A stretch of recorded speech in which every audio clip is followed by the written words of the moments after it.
আপনারা কি জানেন জগন্নাথ দেব কি খেতে ভালোবাসেন? জগন্নাথ দেবের প্রিয় মিষ্টি কি? জগন্নাথ দেবের প্রিয় ফুল কি?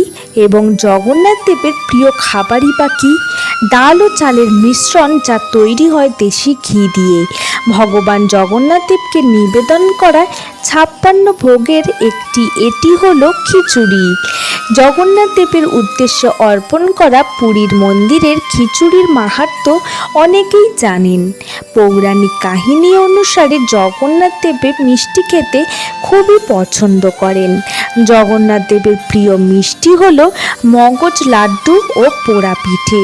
এটি নাকি প্রভু জগন্নাথ দেবের প্রিয় মিষ্টি। জগন্নাথ দেবের প্রিয় ফুল কি?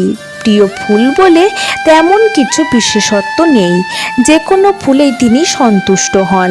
তবে জগন্নাথ দেব সাদা ফুল খুবই পছন্দ করেন।